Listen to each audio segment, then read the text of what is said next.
America has plenty of historic regions. New England has its colonial graveyards, the Deep South has its antebellum ruins. Yet the Appalachian Mountains hold a distinct reputation. This stretch of land is universally recognized as the most actively haunted terrain in the country. The question is why this specific geography, more than any other, continues to produce and sustain such a massive volume of enduring ghost stories. Long before it was a cultural boundary, Appalachia was a physical wall.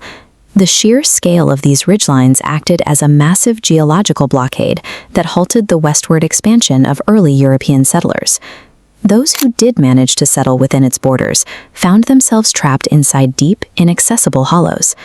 While the rest of the rapidly industrializing continent connected via canals and railroads, these mountain communities were effectively severed from the outside world.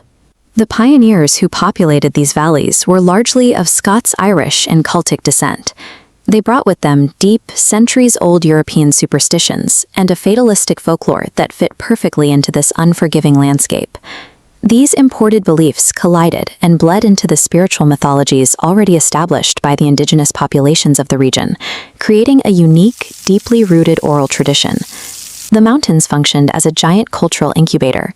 The geography locked these communities in place, preserving ancient fears and beliefs long after the surrounding nation had abandoned them for modernity. Early life in these hollows was precariously close to the edge of survival. Subsistence farming meant a constant struggle against freezing winters, starvation, and untamed predators that roamed the dense tree lines. In this environment, stories of the supernatural took on a highly practical role. Anthropologists call this functional folklore.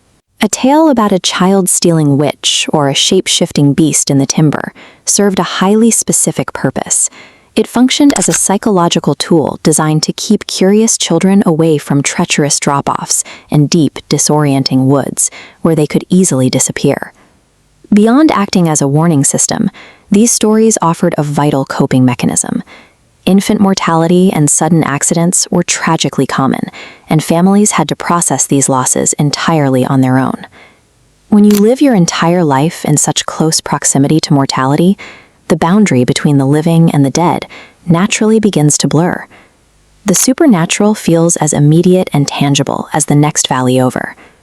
This foundational layer of mountain mythology originated as a required psychological framework for surviving the wilderness and managing grief, rather than a mere fascination with the macabre. By the late 19th century, the physical isolation of the mountains was violently broken by the arrival of the coal boom. The independent, self-sustaining hollows were rapidly transformed. Independent farmers became wage laborers, moving into tightly controlled company towns where the mining corporation owned the homes, the stores, and the roads. This new industrial reality introduced entirely new mechanisms of death. Workers faced the constant threat of sudden roof collapses, highly volatile methane explosions, and the slow, inescapable suffocation of black lung disease. The scale of tragedy expanded. Instead of a single family mourning a harsh winter, entire communities were suddenly burying dozens of men in a single afternoon following a subterranean disaster. The region's folklore immediately adapted to this new reality. The ancient, unnamed spirits of the woods were gradually replaced by phantoms wearing soot-stained overalls. People began reporting the sounds of phantom pickaxes echoing from abandoned shafts and ghostly warning bells ringing out before a collapse. The exploitation of the coalfields laid down a massive layer of documented historical trauma over the region. It took the brutal reality of industrial labor and cemented it directly into the modern legend. Today, these two distinct eras of suffering, the solitary pioneer struggle and the collective industrial trauma, have fully compounded. And because the geography of the Appalachian Mountains still limits movement and outside influence, this heavy history has remained trapped, echoing within the exact same valleys where it occurred. These layered ghost stories serve a deeper function, an alternative historical record. For marginalized populations, whose struggles rarely made official textbooks, oral tradition becomes the only way to immortalize what they endured. These legends ensure their ancestors' suffering is never erased. When a family sits on a porch passing down a local ghost story, they actively participate in transmitting a community's survival archive. They are teaching the next generation who they are and exactly what it costs to stay here. To fear the ghosts of Appalachia is to miss their purpose entirely.